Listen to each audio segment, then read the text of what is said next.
Festeggiati ieri i 204 anni della fondazione del Corpo della Polizia Penitenziaria con una manifestazione che si è svolta presso il piazzale dell'Istituto Petrusa di Agrigento dedicato al maresciallo Pasquale Di Lorenzo.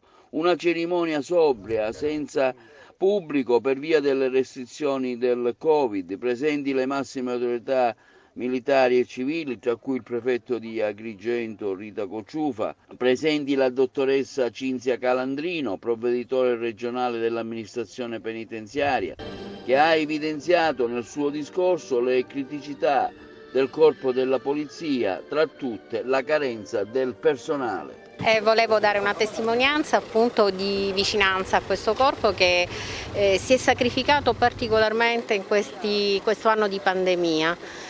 Quindi la mia presenza serve a significare proprio vicinanza e attenzione ai sacrifici che ogni giorno questo corpo affronta con grande senso dello Stato e grande senso di professionalità. Un momento difficile dovuto alla pandemia, come è stato gestito?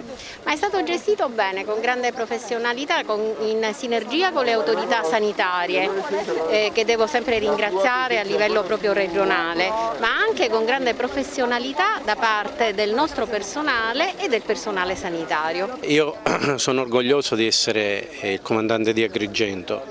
Agrigento è una struttura di frontiera per tanti motivi, per il territorio, ma soprattutto anche perché abbiamo la competenza per esempio di Lampedusa con ingressi da quell'isola notevoli per ogni sbarco che avviene in quella terra. Ma non solo per questo, il territorio purtroppo è infestato ancora da situazioni di criminalità più o meno grandi.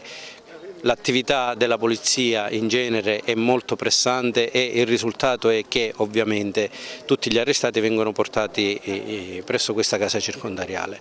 Devo essere sincero, sono molto orgoglioso del personale che io comando perché a fronte di una carenza di organico veramente grave, anzi direi gravissima, risponde benissimo a tutte le sollecitazioni e a tutte le richieste che vengono fatte per garantire la sicurezza nostra e quindi di riflesso anche la sicurezza pubblica. Ritorna dopo la pausa del Covid la festa del Corpo della Polizia, un momento sicuramente importante di raccordo anche tra le istituzioni e la società civile.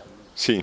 È un momento importante in cui si celebra la Polizia Penitenziaria che in questi mesi ha fatto un buon lavoro permettendo di portare avanti, di gestire la popolazione detenuta, di portare avanti la casa circondariale e di mantenere sempre vivo il dialogo con la popolazione detenuta al fine di superare questo momento che definirei epocale. Che Sciacca oggi presente finalmente un ritorno alla normalità dopo un periodo veramente difficile che ci ha visti in prima linea, soprattutto il personale di polizia ha cercato di fronteggiare una situazione davvero imprevista, imprevedibile ed eccezionale quale quella dell'emergenza sanitaria e oggi è anche un momento proprio di speranza per tutti noi per ritornare a puntare l'attenzione su quella che è